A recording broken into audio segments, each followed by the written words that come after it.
जिंदगी एक सफर है सुहाना, यहाँ कल क्या हो किसने जाना।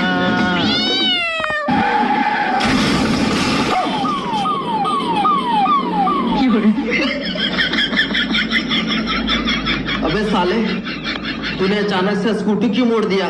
अरे भाई बिल्ली रास्ता काट दी थी, अगर स्कूटी नहीं मोड़ते और हम लोग के साथ कुछ हादसा हो जाता तो